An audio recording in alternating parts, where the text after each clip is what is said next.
राधा वल्लभ श्री हरिवंश श्री वृंदावन श्री बनचंद्र राधा वल्लभ गुरु हरिवंश श्री वृंदावन श्री बनचंद्र। वृंदावनेश्वरी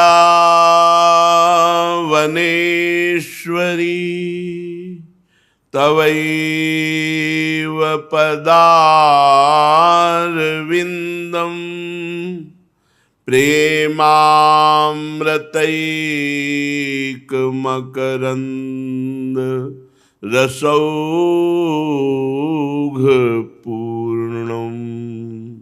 हृद्यर्पितं मधुपते स्मरतापमुग्रं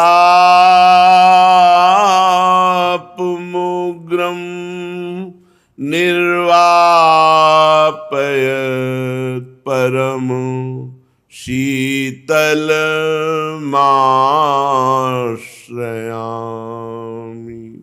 परम शीतलमाश्रयामि।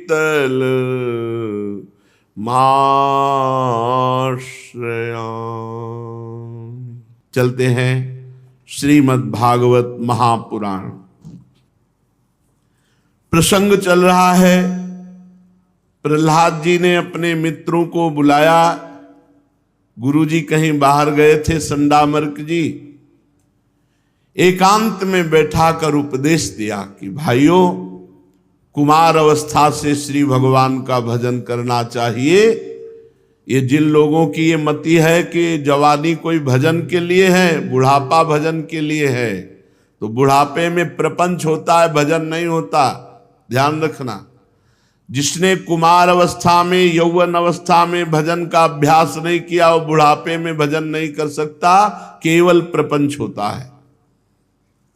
हे मित्रों, जैसे कोई दुख नहीं चाहता पर उसे प्रारब्ध के अनुसार जबरदस्ती दुख भोगना पड़ता है, ऐसे ही तुम सुख भी ना चाहो तो अन मांगे आगे आवेगो, जो पल लागे पल को।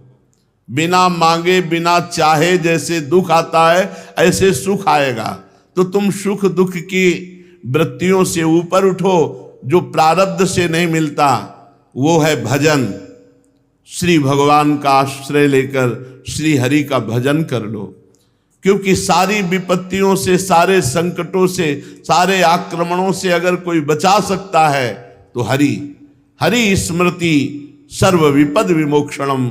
भगवान की याद, भगवान का नाम जब इस समस्त विपत्तियों से बचा लेता है। हे असुर बालकों, तुम अपने असुर स्वभाव को छोड़ो और भगवान श्री हरि का निरंतर भजन करो। कल आपने सुना, प्रहलाद जी ने उपदेश किया। प्रहलाद जी के मित्रों ने कहा कि ये उपदेश तो कभी संडामर्क जी ने दिया नहीं, तो आपको ये उपदेश कहां से पता चला? तो उनका हमारे गुरुदेव देवर्षि नारद जी ने दिया। तो उनका बचपन से तो आप हमारे साथ हो, कभी देवर्षि नारद जी से आपका समागम हमने सुना नहीं, तो आपको कब देवर्षि नारद जी गुरु रूप से मिले और ऐसा उपदेश किया? दैत्य बालकों ने ऐसा प्रश्न किया तो भगवान के परम प्रेमी महाभागवत प्रहलाद जी मुस्कुराते हुए उनसे कहा। प्रहलाद जी ने कहा, ये उस समय की बात है जब हमारे पिताजी तपस्या करने के लिए मंदराचल पर्वत पर चले गए, तब बड़े बड़े लोकपालों सहित इंद्र ने दानवों से युद्ध किया, क्योंकि हिरण्यकश्यप तपस्या में था, और परास्त कर दिया दानवों को। देवराज इंद्र और लोकपाल सब ऐसा सोच रहे थे कि अब हिरण्यकश्यप कभी लौट कर नहीं आएगा, क्योंकि वो तो इतना तप परायण हो गया कि चींटियां उसे चाट गई है, दीमक लग गई है, वो नहीं आएगा, वो अपने पाप के कारण ही मानो नष्ट हो गया, ऐसा देवराजेंद्र मान रहे थे। देवताओं की बढ़ती हुई शक्ति देख करके दैत्य लोग भाग पड़े, अपने अपने सब निवास स्थान छोड़ करके छुप गए जाकर। अपनी जीत चाहने वाले देवता आक्रमण करके हिरण्यकश्यप देवराज इंद्र के महल में रहता था, भगा दिया था देवराज इंद्र को। वहां आक्रमण करके घेर लिया गया कि जो भी हो परिवार का नष्ट कर दिया जाए। वहां जो सेवक गण थे सबको बंधन में डाल दिया, किसी को मारा, बहुत से तो भाग गए थे। और प्रहलाद जी उस समय गर्भ में थे और कयाधु गर्भवती थी, वो भाग भी नहीं सकती थी। बंधन में उनको भी डाल दिया गया, कयाधु को बांध लिया गया, देवराजेंद्र का मारना नहीं, क्योंकि इसका क्या अपराध है? एक तो स्त्री, दूसरे गर्भवती, हम देवता हैं, ऐसा अपराध नहीं कर सकते। बांध लो इसको और ले चलो इसे। इसके गर्भ में हिरण्यकश्यप का अत्यंत प्रभावशाली वीर्य है। जब ये गर्भ प्रकट होगा तब इसे मार देंगे और कयाधु को छोड़ देंगे। बंधन में डाल दिया गया, कयाधु जी को बांधकर देवराज इंद्र ले जा रहा है। रास्ते में देवर्षि नारद जी मिल गए और देवराज इंद्र से कहा, रुको, तुम्हें पता है तुम जिस गर्भ को मारने की बात कहते हो काल की भी सामर्थ्य नहीं कि मार सके, क्योंकि इसके गर्भ में भगवान का साक्षात परम प्रेमी महाभागवत प्रहलाद है। देवराज इंद्र, इस निष्पाप महात्मा का तुम बाल बाका भी नहीं कर सकते। तुम्हारे में किसी भी लोकपाल की सामर्थ्य नहीं कि इस बालक की हानि पहुंचा सके। क्यों? क्योंकि भगवान का महान भक्त है। देवर्षि नारद जी की बात सुन करके प्रणाम किया कयाधु को देवराज इंद्र ने और कहा कि मैं इस गर्भस्थ भगवत भक्ति की महिमा को नहीं जानता था। हम तो ये समझ रहे थे कि पापी हिरण्यकश्यप का ये वीर है, कोई पापात्मा ही होगा, तो जन्म लेते ही इसे मार डालेंगे। लेकिन ये भगवान का भक्त है, इसलिए मैं गर्भस्थ भक्त को प्रणाम करता हूं। और 4 प्रदक्षिणा की कयाधु को, जहां बंधन में डाले था, बंधन मुक्त किया, प्रणाम किया, 4 प्रदक्षिणा की, फिर प्रणाम किया। क्यों? क्योंकि इसके गर्भ में भगवान का भक्त है, ऐसा मानकर छोड़ दिया। देवता लोग चले गए। देवर्षि नारद जी कयाधु जी को अपने आश्रम पर लिवा लाए और कहा, बेटा तुम बिल्कुल निर्भय होकर इस आश्रम में रहो। जब तुम्हारा पति लौट आएगा तपस्या से, तब हम तुम्हें पुनः उसके समीप पहुंचा देंगे। जैसे अपने पिता के यहां रहा जाता है, ऐसे कयाधु जी निर्भय होकर देवर्षि नारद जी के आश्रम पे रहे।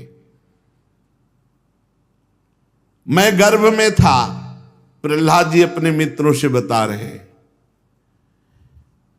देवर्षि नारद जी बैठ करके भागवती को उपदेश करते और लक्ष्य रखते मेरा, तो मैं गर्भ में ही सीख गया था। देखो, गर्भस्थ शिशु पर बड़ा प्रभाव पड़ता है। यदि आप सांसारिक बातें, गंदा भोजन अपवित्र पाएंगे, अपवित्र बातें करेंगे, अपवित्र क्रियाएं करेंगे, तो सब बालक पर प्रभाव पड़ता है। जिस दिन से गर्भस्थ शिशु हो जाए उस दिन से माता पिता को ब्रह्मचर्य रहना चाहिए, सात्विक भोजन पाना चाहिए, नाम कीर्तन, नाम जप और भगवत कथा वार्ता करनी चाहिए। ये जो व्यभिचार प्रवृत्ति से युक्त जन है, तो बालक में गंदे संस्कार और उनके शरीर के अंगों पर गलत प्रभाव पड़ता है। जब बालक गर्भ में आ जाए तो माता पिता को उसी दिन से ब्रह्मचर्य धारण करना चाहिए। और ये चरफरे, खट्टे, तमोगुणी, बासी भोजन, अपवित्र भोजन, इसका त्याग कर देना चाहिए। ब्रह्मचर्य से रहे, पवित्र भोजन पावे और रोज कथा सुने भगवान की, चाहे रामचरितमानस, श्रीमद् भागवत, महापुराण या और भी ग्रंथों की चर्चा, तो बालक बड़ा संस्कारी राष्ट्रभक्त होगा। देखो, गर्भस्थ शिशु पर प्रभाव पड़ा अभिमन्यु जी। उत्तरा के गर्भ में थे, अर्जुन जी उपदेश करते तो 6 द्वार भेदन चक्रव्यूह की गर्भ में ही सीख गए थे। यहां गर्भस्थ शिशु प्रहलाद जी पर प्रभाव पड़ा। रोज नारद जी भगवान की महिमा, भगवान की भक्ति, भगवान की कृपा की चर्चा करते। ऐसा लगता कयाधु को सुना रहे, पर लक्ष्य था प्रहलाद जी। तो गर्भ में ही प्रहलाद जी भगवान की महाप्रेममयी भक्ति से युक्त हो गए थे। देवर्षि नारद जी बड़े दयालु, सर्वसमर्थ महात्मा हैं। प्रहलाद जी कह रहे, उन्होंने मेरी मां को भागवत धर्म का रहस्य, विशुद्ध ज्ञान दोनों का उपदेश किया और दृष्टि मेरे पे थी, इसलिए गर्भ में ही महाभागवत बन गए प्रहलाद जी। भागवत धर्म का और तत्व ज्ञान दोनों गर्भ में महाभागवत बन गए। बोले बहुत समय बीत जाने के कारण मेरी माता को तो कुछ स्मृति नहीं रही, पर गुरुदेव नारद जी की कृपा के प्रसाद से मेरे में कभी विस्मृति ही नहीं हुई। तत्व ज्ञान और भागवत धर्म दोनों रहस्य हैं और इन दोनों के ज्ञाता है श्री प्रहलाद जी, क्योंकि देवर्षि नारद जी ने गर्भ में ही उपदेश दे दिया। हे दैत्य बालको, यदि तुम लोग मेरी इस बात पर श्रद्धा करो तो वो ज्ञान तुमको भी हो सकता है। जिस भक्ति ज्ञान के प्रभाव से मुझे बार बार मारा जाता है लेकिन मेरा एक बाल भी बांका नहीं होता, वही तुमको भी प्राप्त हो सकता है। क्योंकि चाहे स्त्री हो या पुरुष हो, बालक हो या वृद्ध हो, जो भगवान श्री हरि का आश्रय लेकर भजन करेगा वो निर्भय, निश्चिंत, निशोक, संशय रहित, विपरीत भावना का त्याग ये हो जाएगा। जैसे वृक्षों में फूल लगते हैं, फिर फल लगते हैं, फिर वो बढ़ते हैं, फिर वो पकते हैं, फिर वो नष्ट हो जाते हैं, वैसे ही जन्म गर्भ में, फिर गर्भ की अस्तित्व की वृद्धि होना, फिर शरीर रूप धारण करना, फिर मां के गर्भ से बाहर निकलना, फिर बाल्यावस्था, फिर यौवन अवस्था, वृद्धावस्था, फिर मृत्यु, ये बार बार चक्र चलता रहता है। हे मित्रों, जिसे आत्मज्ञान नहीं है वो इस चक्र में बार बार जन्मता मरता रहेगा। ये शरीर का है जन्मना मरना। जैसे फूल लगना, फल बनना, फिर बढ़ना, फिर पकना, फिर नष्ट हो जाना, ऐसे ही ये गर्भ रहना, गर्भ से बाहर आना, बालक, जवानी, बुढ़ापा, मृत्यु, ये शरीर के लक्षण है, आत्मा के नहीं है। आत्मा नित्य है, शरीर अनित्य है।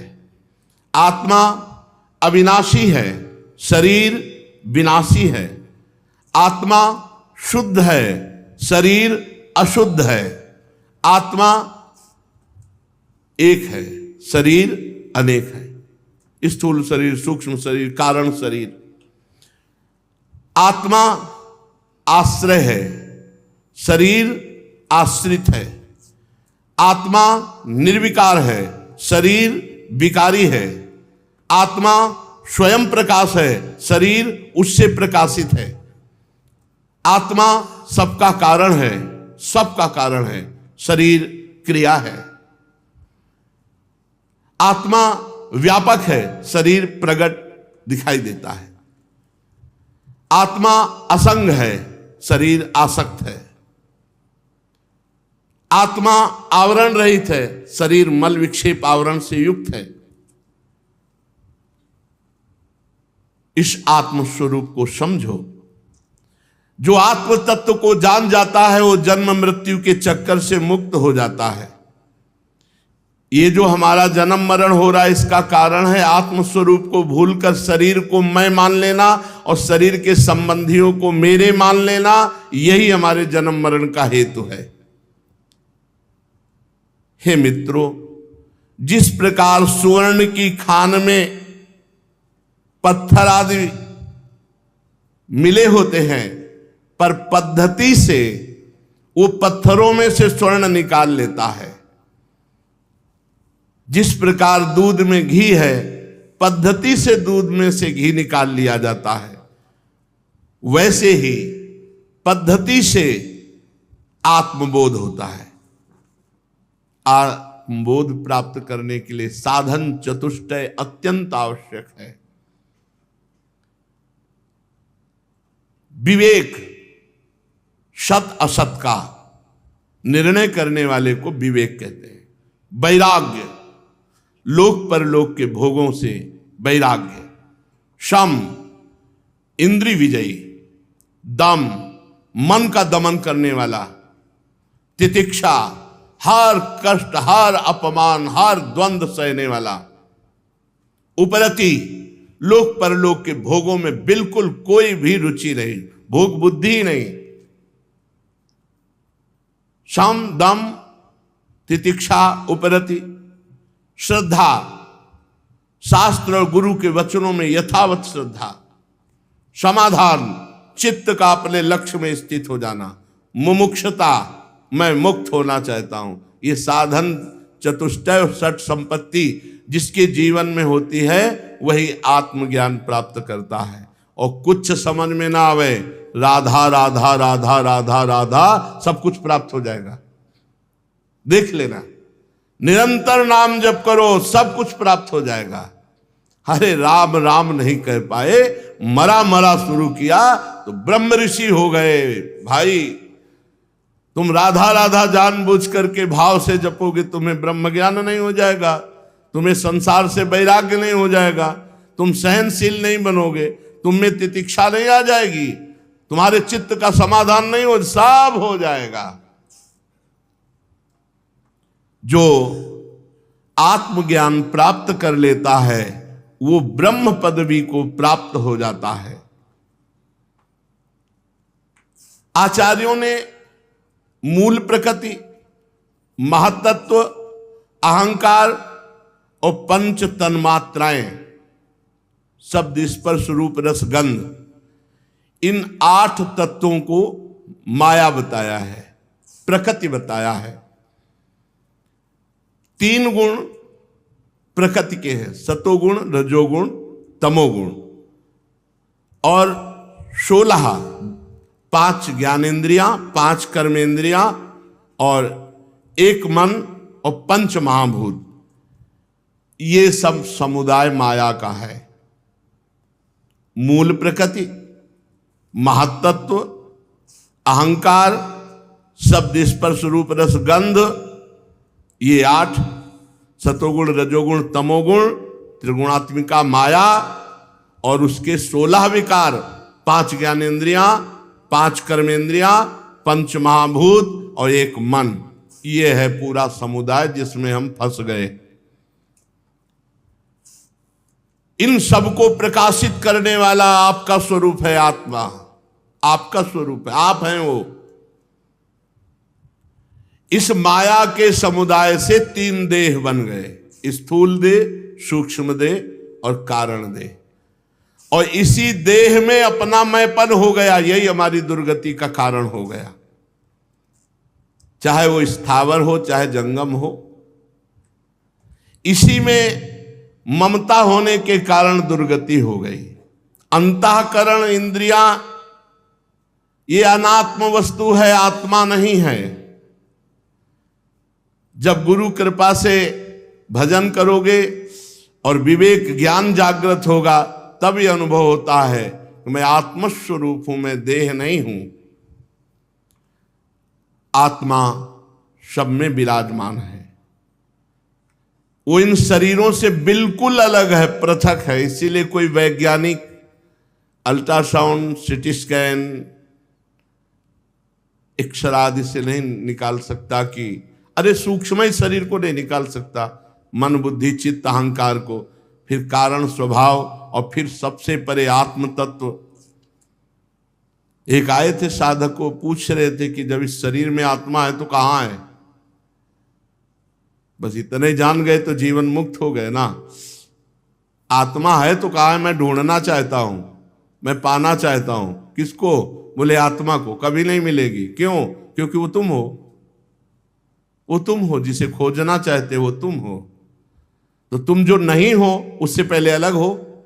तुम शरीर नहीं हो, इंद्रियां नहीं हो, इंद्रियों का विलास नहीं हो, मन नहीं हो, मन का विलास नहीं हो। हटो इससे। इसी से हटने की वृत्ति को तो साधना कहते हैं। और जब आप हटोगे तो अपने आप से अपने आप का अनुभव हो जाता है। प्रहलाद जी कह रहे हैं मित्रों, शुद्ध बुद्धि से धीरे धीरे इन शरीरों से राग हटावे और इन शरीरों की उत्पत्ति स्थिति और विनाश का चिंतन करे कि मरेगा शरीर, नष्ट होगा। इस उतावली न करे तो इससे क्या होगा? धीरे धीरे तुम्हारा शरीर राग नष्ट होगा। कोई भी कार्य करे धीरे धीरे आराम से करे, उतावलापन करे। आज ही हम कसम खाते हैं ऐसा नहीं करेंगे तो कोई तुम भीष्म प्रतिज्ञा निर्वाह करने वाले थोड़ी हो। महीना 15 दिन 2 दिन 4 दिन 10 दिन फिर फिसल जाओगे। धीरे धीरे क्रमशः धीरे धीरे विषयों का त्याग करे, और जिनका त्याग कर दे दोबारा जीवन में उनका कभी प्रयोग न करे।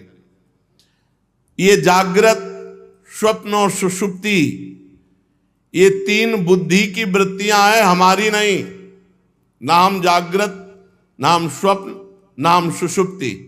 कल एक पूछ रहे थे कि स्वप्न में ऐसा ऐसा, उसका मतलब क्या होता है? स्वप्न में ये आता है वो आता है। तो ये स्वप्न विचारों के वालों के पास जाओ तो तुम्हें कुछ मिल जाएगा समझने को। हमारे पास तो नहीं मिलेगा, क्योंकि हम जागृत की सत्ता नहीं मानते, तो स्वप्न की क्या सत्ता माने? जागृत, स्वप्न, सुषुप्ति, ये तीनों बुद्धि की अवस्थाएं, आत्मा की नहीं। बोले स्वप्न में वो ऐसा ऐसा, अरे सब मन का नाटक है। वही महात्मा बन जाएगा, वही गुरु बन जाएगा, वही भगवान बन जाएगा। मन के सिवा स्वप्न में कुछ नहीं है। कभी कभी पवित्र अंतःकरण में भागवतिक संकेत उसी मन, अरे मन इंद्रियाणाम मनश्चास्मि, मन कौन है? बोले इंद्रियों में मन मैं हूं, भगवान श्री कृष्ण कह रहे हैं। अपवित्र है इसलिए समझ नहीं पा रहे, पवित्र हो गए तो भगवत स्वरूप हो गया। बोले स्वप्न में हमारे अमुक महात्मा, वही मन है। बोले वो महात्मा नहीं था, अरे मन ही तो परमात्मा है। इंद्रियाणाम मनश्चास्मि में कोई भी रूप धारण कर सकता है। जागृत, स्वप्न, सुषुप्ति ये मेरी अवस्थाएं नहीं है, ये बुद्धि की अवस्था है।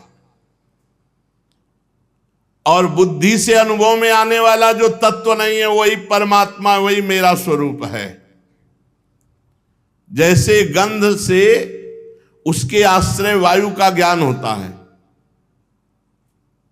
वायु गंध का वहन करती है, लेकिन गंध वायु का गुण नहीं है, गंध पृथ्वी का गुण है और वायु वहन करती है। वैसे ही ये 3 अवस्थाएं, जागृत, स्वप्न, सुषुप्ति, ये बुद्धि की है। ये बदलने वाली बुद्धि की है। आत्मा इनका साक्षी है। ये आत्मा की नहीं, न जागृत, न स्वप्न, न सुषुप्ति। जो तीनों में समान साक्षी भाव से रहता है वही ज्ञानी है। जागृत में जितनी भी चेष्टाएं हो रही स्थूल शरीर से हो रही, और चेष्टाएं कराने वाला सतोगुण, रजोगुण, तमोगुण है। गुणानुगुण वर्तन्ते मनुष्या पार्थ सर्वसा। और जो स्वप्न है वो एक मन जो निद्रा में नहीं डूबा, वो प्रपंच रच देता है, अच्छा बुरा जैसा, सुखद दुखद। और जो सुषुप्ति है उसमें बुद्धि भी लीन हो जाती है। गाढ़ सुषुप्ति में बुद्धि भी लीन, लेकिन मैं सोया, ये बोध किसको रहा? वो आत्मा साक्षी ये अनुभव कराता है। आज मैंने ये किया, आज मैंने ये खाया पिया, आज मैं सोया, आज मैंने स्वप्न देखा।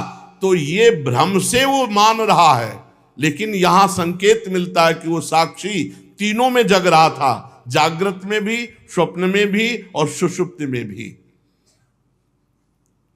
गुणों और कर्मों के कारण होने वाले जन्म मृत्यु का ये चक्र आत्मा को शरीर आसक्ति के कारण प्राप्त होता है। खास बात, ये शरीरासक्ति के कारण दुर्गति हो रही है। ये अज्ञान मूलक बिल्कुल मिथ्या है। जैसे स्वप्न का शरीर मिथ्या है, पर स्वप्न में चाकू मारी जा रही तो दुख का अनुभव होगा। कब तक? जब तक जगोगे नहीं। जग जाओगे, न चाकू न मारने वाला, न कोई कटने वाला कोई शरीर का अंग। बढ़िया सैया में सोया हुआ है, पर स्वप्न में उसे दिखाई दे रहा है कि हमारे शरीर को कोई काट रहा है।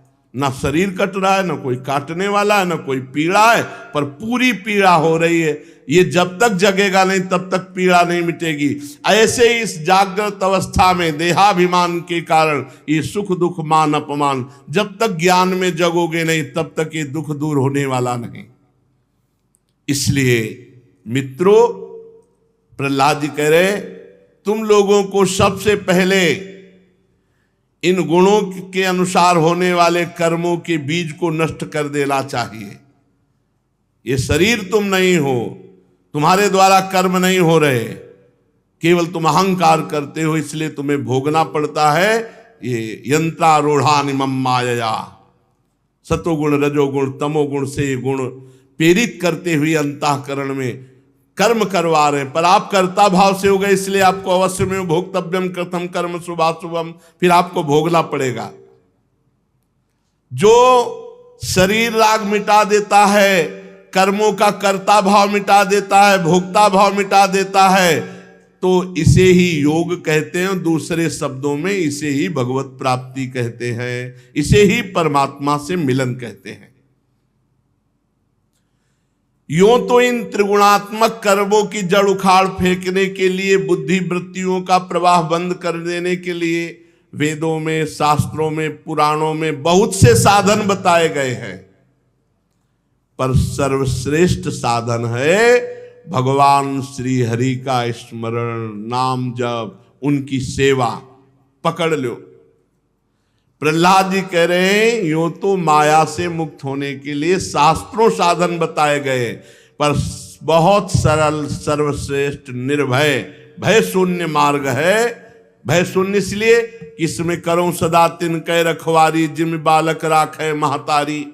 इसमें भगवान का पूर्ण सहारा है और वो रक्षा करते हैं। क्या? खूब नाम जप करो और सर्वशक्तिमान भगवान की सेवा, उनका आश्रय, उनके लीला गुणों का श्रवण।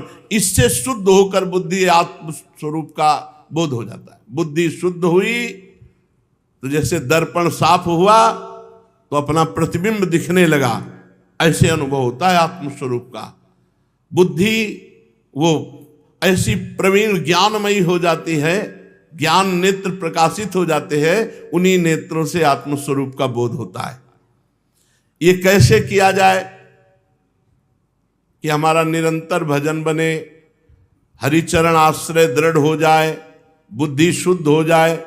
तो कह रहे, गुरु शुश्रूषया भक्त्या सर्वलब्धार्पणेन च संगेन साधु भक्ता मीश्वराराधनेन च श्रद्धया तत्कथायां च कीर्तनैर्गुण कर्मणां तत्पादाम्बुरुहध्यानात् तल्लिंगेक्षार्हणादिभिः। श्री सद्गुरुदेव भगवान का वरण करके उनकी प्रेम पूर्वक सेवा में रहना, उनकी आज्ञा में रहना। जीवन मुक्त होने के लिए, आत्मबोध प्राप्त करने के लिए, भगवत मिलन के लिए क्या करना चाहिए? तो बोले, गुरु का वरण करके, गुरुदेव का आश्रय लेकर प्रेम पूर्वक उनकी सेवा, गुरुदेव की सेवा, गुरु आज्ञा पालन। अपने को जो कुछ प्रारब्धानुसार मिल जाए भगवान को समर्पित करके उसका प्रयोग करना। प्रसादी करके ही, चाहे जल पीना हो, चाहे वस्त्र, चाहे भोजन, कुछ भी प्रसादी ही होना चाहिए। भगवत प्रेमी महात्माओं का सत्संग नित्य सुनना चाहिए, नित्य सत्संग। और भगवान की आराधना में भगवान की कथा वार्ता सुनना, भगवान के गुणों का गायन करना, भगवान के नाम कीर्तन करना, भगवान का नाम जप करना, इस साधनों का अनुष्ठान करते करते हृदय पवित्र हो जाता है, भगवान में प्रीति हो जाती है और भगवान की कृपा से तत्व ज्ञान हो जाता है। सर्वशक्तिमान भगवान श्री हरि समस्त प्राणियों में विराजमान है। ऐसे साधन करते करते तुम्हें अनुभव होने लगेगा सब में भगवान विराजमान है। सबका सम्मान करो, किसी का भी अपमान मत करो, सब में भगवान विराजमान है। उपासक एव निर्जित षड्वर्गैः क्रियते भक्तिरीश्वरे वासुदेवे भगवती यया संलभते रतिम। काम, क्रोध, लोभ, मोह, मद, मत्सर ये 6 भारी शत्रु हैं। एवं निर्जित षड्वर्गैः क्रियते भक्तिरीश्वरे। 6 शत्रुओं पर विजय प्राप्त जब तक नहीं होती तब तक न वो ज्ञानी है और न भक्त है। षड विकार जित अनघ अकामा।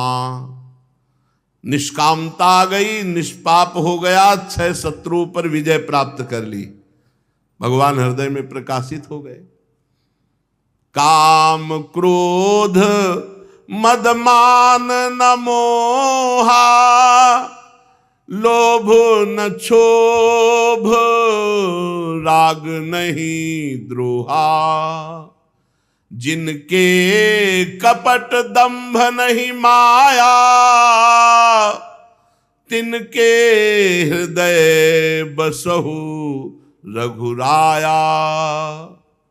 श्री प्रहलाद जी महाराज कह रहे, हरि सर्वेषु भूतेषु भगवानास्त ईश्वरः इति भूतानि मनसा कामस्तै साधु मानयेत।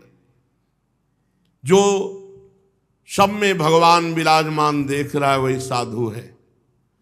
जो काम, क्रोध, लोभ, मोह, मद, मत्सर इन पर विजय प्राप्त कर लिया वही साधु है।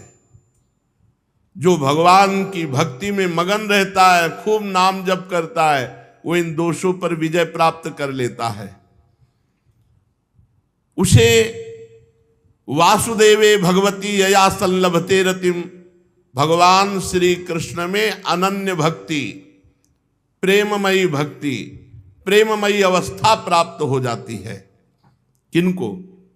जो गुरु का आश्रय लेकर उनकी प्रेम पूर्वक सेवा करते हैं, अपने को जो कुछ मिल जाए सब भगवत प्रसादी करके भगवान को अर्पित करके प्रयोग करते हैं। भगवत प्रेमी महात्माओं का रोज सत्संग करते हैं। भगवान की आराधना में भगवान की लीला कथा सुनना, गुण कीर्तन करना, नाम कीर्तन करना, नाम जप करना, सब में भगवान का दर्शन करना और 6 विकारों पर विजय प्राप्त कर लेना, इससे भगवान के चरणों में अनन्य प्रेममयी स्थिति प्राप्त होती है। जब भगवान के लीला चरित्रों का गायन करते हुए ऐसा उद्रेक हो कि आंखों में आंसू आ जाए, कंठ अवरुद्ध हो जाए, रोम रोम पुलकित हो जाए, संकोच छोड़कर जोर जोर से भगवान के नाम को चिल्ला चिल्ला कर गाना, नाचने लगना, वो गृहग्रस्त पागल की तरह कभी हंसता है, कभी रोता है, कभी नाचता है, कभी भगवान के भावना में लोगों के चरणों की वंदना करता है, भगवान में तन्मय हो जाता है, बार बार लंबी सांस खींचता हुआ हे हरि, हे गोविंद, हे जगतपते, हे नारायण ऐसा पुकारने लगता है। तो भक्ति योग के महान प्रभाव से उसके सारे कर्म बंधन छिन्न भिन्न हो जाते हैं और वो भगवत स्वरूप हो जाता है। जन्म मृत्यु कराने वाले कर्म बीज भस्म हो जाते हैं, वो जीवन मुक्त हो गया, भगवान को प्राप्त कर लिया। निशम्य कर्माणि गुणान तुल्यान वीर्याणि लीला तनुभि कृतानि यदाति हर्षोत्पुलकाश्रुगद्गदम् प्रोत्कंठ उद्गायति रोति नृत्यति यदा ग्रहग्रस्तयु क्वचिद् सत्या क्रंदते ध्यायति वंदते जनम मुहुश्वसन वक्ति हरे जगत्पते नारायणेत्यात्ममतिर्गतत्रपः तदा पुमान् मुक्त समस्त बंधन तद्भाव भावानुकृताशयाकृति निर्दग्ध बीजानुसयो महीयसा भक्ति प्रयोगेण समेत्य धोक्षजम। आहा, कभी कभी भाव में भर कर रोक रोक कर पुकार, हे गोविंद, हे कृष्ण, हे जगतपते, हे हरि। ऐसे महान भक्ति योग के प्रभाव से उसके जन्म मृत्यु कराने वाले सारे कर्म बीज भस्म हो जाते हैं और वो जीवन मुक्त महापुरुष भगवत प्राप्त हो जाता है। हे मित्रों, प्रहलाद जी कह रहे, हे मित्रों, अधोक्ष जालंभमिहा शुभात्मनः शरीरिणः संसृति चक्र शातनम तद्ब्रह्म निर्वाण सुखम विदुर्बुधास ततो भजध्वम हृदये हृदीश्वरम कोटि प्रियासो सुर बालका हरे रूपासने स्वे हृदि छिद्रवत्सतः स्वस्यात्मनः सख्युरशेष देहिनाम सामान्यतः किं विषयोपपादनै रायः कलत्रं पशवः सुतादयो गृहामही कुंजर कोशभूतयः सर्वेर्थ कामाः क्षणभंगुरायुषः कुर्वन्ति मर्त्यस्य कियत् प्रियं चलाः। भाइयों, ये संसार एक अशुभ दलदल है। यहां जो फंस गया उसे केवल भगवान निकाल सकते हैं, बस। नहीं तो मरा, बार बार जन्मा मरा। यहां से बचने का एकमात्र उपाय भगवान स्वयं कह रहे हैं, दैवी हेषा गुणमयी मम माया दुरत्तया मामेव ये प्रपद्यन्ते माया में ताम तरन्ति ते। जो मेरी शरण में आ गया बच गया। भगवान, एकमात्र भगवान बचा सकते हैं।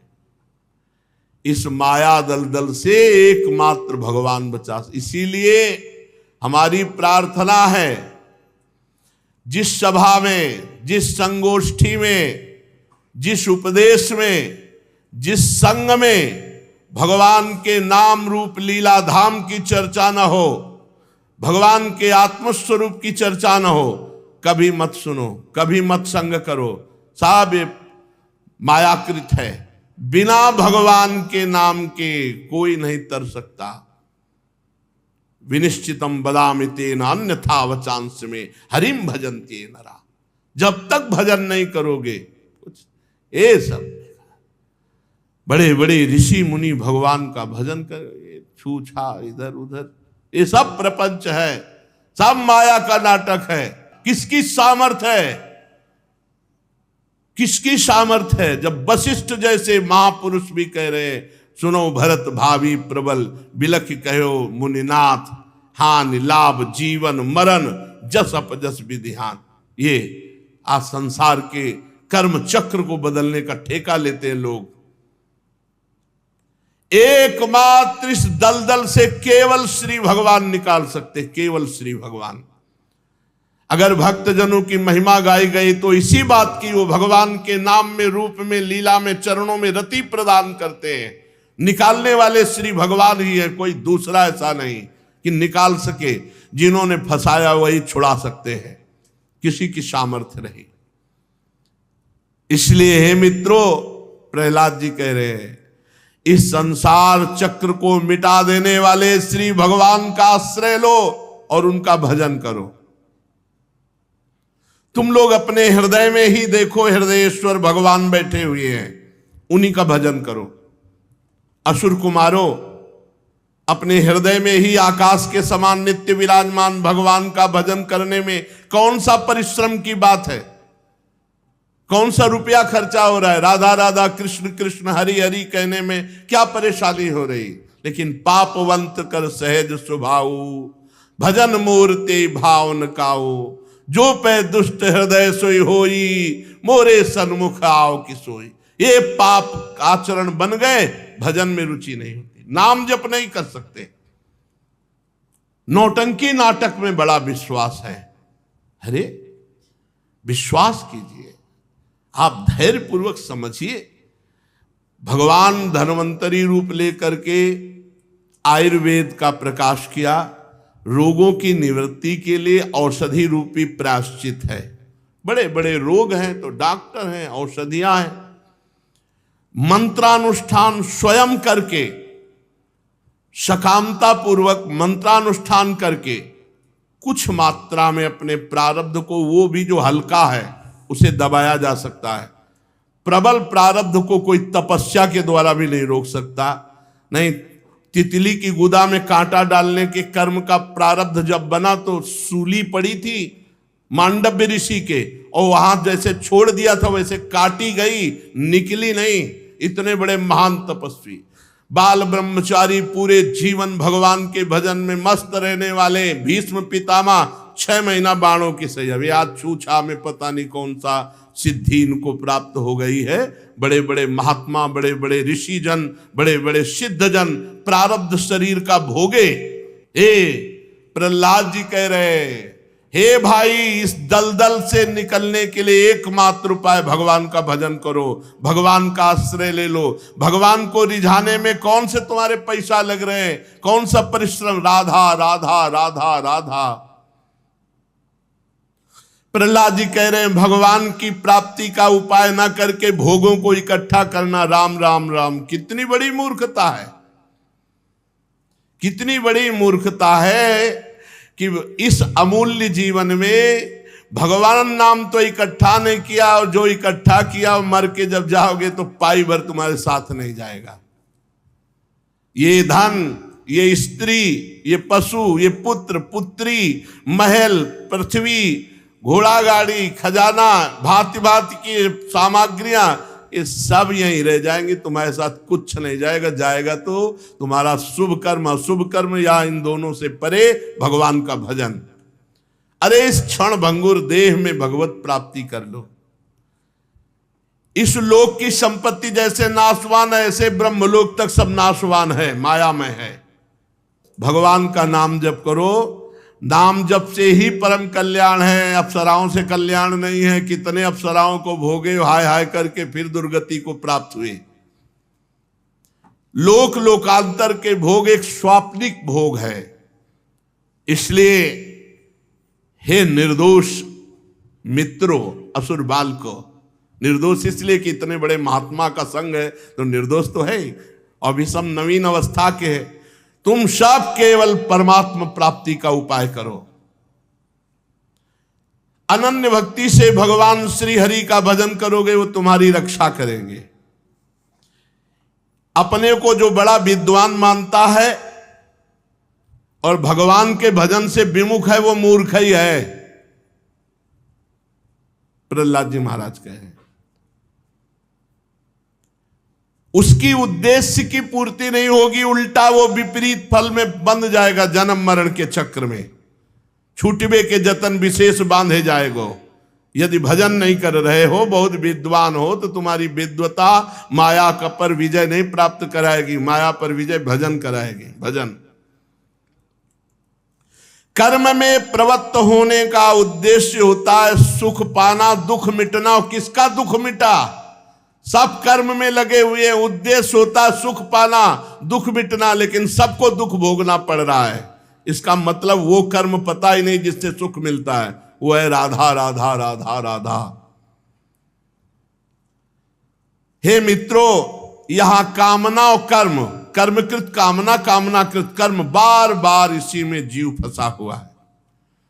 ये मनुष्य लोक में कामनाकृत कर्म, कर्मकृत कामनाएं जिस शरीर से की जाती है, ये शरीर कीड़ों का भोजन है, जला दिया जाएगा तो राख, गाड़ दिया जाएगा तो कीड़े खा जाएंगे, बाहर फेंक दिया गया तो और दुर्दशा। ये स्थायी नहीं है, ये मिला है और छूट जाएगा। छूटने के पहले भगवत प्राप्ति कर लो, प्रहलाद जी कह रहे शरीर छूटने के पहले भगवत प्राप्ति कर लो। ये महल, धन, संपत्ति, राज खजाना, ये नौकर चाकर, ये सब मायाकृत है, कोई तुम्हारा नहीं है। ये तुच्छ शरीर तुम्हारा नष्ट हो जाएगा तो फिर और कौन। इसलिए असुर मित्रों, वास्तव में तुम्हारा केवल श्री भगवान ही है, श्री हरि ही है। गर्भ से लेकर मृत्यु पर्यंत जितनी अवस्थाएं शरीर की बदलती हैं उनको तुम जानते हो, तो तुम नहीं बदले, शरीर बदला है। ये जीव अपने स्वरूप को भूलकर शरीर को अपना मैं मानकर नाना प्रकार के कर्म और भोग वासनाएं ये फंस गया, ये कर्म परंपरा में फंस गया, अज्ञान में फंस गया। इसलिए भगवान श्री हरि का भजन करके अपना उद्धार कर लो। अर्थ, धर्म, काम, मोक्ष सब भगवान के आश्रित हैं। भगवान श्री हरि समस्त प्राणियों के ईश्वर हैं, आत्मा हैं, परम प्रीतम हैं। हम उनको भूलकर पंचभूत सूक्ष्मादि शरीरों में इतना फंस गए कि ऐसा लगता है मैं ये हूं और भगवान पर आए हैं। इसलिए कोई भी हो, चाहे देवता हो, दैत्य हो, मनुष्य हो, यक्ष हो, गंधर्व, कोई भी हो, जो मेरे भगवान श्री हरि के चरणों का आश्रय लेकर भजन करता है, सातरति सातरति सा लोकान तारयति, वो अपने को भी तार लेता, लोक के लोक को तार देता है। दैत्य बाल को बहुत सुंदर बात कह रहे हैं। भगवान को प्रसन्न करने के लिए, भगवत प्राप्ति के लिए ऐसा नहीं है नालम द्विजत्वम देवत्व मृषित्वम वा सुरात्मजाः प्रीणनाय मुकुंदस्य न वृत्तम न बहुज्ञता ना दानम ना तपो नेज्या ना शौचम न व्रतानि च प्रीयते अमलया भक्त्या हरिरन्यद् विडम्बनम ततो हरौ भगवती भक्तिम कुरुत दानवाः आत्मौपम्येन सर्वत्र सर्वभूतात्मनीश्वरे। भगवान को प्रसन्न करने के लिए जरूरी नहीं ब्राह्मण होना, देवता होना, ऋषि होना, सदाचार, ज्ञान संपन्न, दान, तपस्या, यज्ञ, शारीरिक शौच, बड़े बड़े व्रत, ये भगवान को प्रसन्न करने के लिए पर्याप्त नहीं। केवल भगवान का हो के भगवान का भजन करे तो अहोबत स्वपचतो गरीयान यज्जिह्वाग्रे वर्तते नाम तुभ्यम। वो चांडाल जगत पूज्य हो गया जिसकी जिह्वा पे हरि हरि ऐसा नाम विराजमान है। भगवान को प्रसन्न करने के लिए क्या चाहिए? भगवान का हो के उनका नाम जप करना। सीधी बात, कोई हो पुरुष नपुंसक नारीवा जीव चराचर कोई सर्वभाव भज कपट तजी मोहि परम प्रिय सोई। भगवान बहुत सुंदर बात प्रहलाद जी कह रहे। बड़े बड़े देवता होना, ब्राह्मण होना, ऋषि होना, सदाचार संपन्न होना, ज्ञान संपन्न होना, दानी, तपस्वी, याज्ञिक, ये सब बड़े बड़ी पवित्रताएं, व्रतों के अनुष्ठान, ये पर्याप्त नहीं भगवान के लिए। भगवान तो सिर्फ उससे प्रसन्न होते प्रीयते अमलया भक्त्या हरिरन्यद् विडम्बनम। और तो सब विडंबना है। भगवान अगर प्रसन्न होते हैं तो प्रीयते अमलया भक्त्या। हे भगवान, मैं जैसा हूं आपका हूं, प्रभु नीच हूं, पतित हूं, पामर हूं, पर आपका हूं, और नाम जप कर रहे, बस इसी से भगवत प्राप्ति।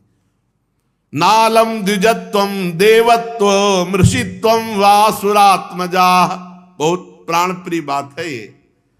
प्रीणनाय मुकुंदस्य न वृत्तम न बहुज्ञता न दानम न तपो नेज्या न शौचम न व्रतानि च प्रीयते अमलया भक्त्या हरिरन्यद् विडम्बनम। भगवान केवल मैं भगवान का हूं। ये खास बात है भगवान को प्रसन्न करने की। मेरे तो गिरधर गोपाल दूसरो न कोई, ये अनन्यता और नाम जप। प्रीते अमलया भक्त्या हरि अन्यत विडंबनम, भगवान केवल प्रेम भक्ति से, निष्काम भक्ति से, अपनेपन से प्रसन्न हो जाते। भगवान से अपनापन करो, निरंतर नाम जप करो। दीन बंधु प्रभु बड़े कृपालु हैं, सारे अपराधों को क्षमा करके ये जन्म हमारा आखिरी जन्म हो जाएगा। अब हम कर्म बंधन से नहीं जन्मेंगे, अगर जन्म भी होगा तो भगवान की तरफ से आएंगे, भगवान का यश गाएंगे, भगवान की भक्ति में उन्मत्त रहेंगे और लोक के लोक को भक्ति में युक्त कर देंगे। मम भक्ति युक्तो भुवनम पुनात्। शेष चर्चा आगे। श्री राधा वल्लभ लाल की।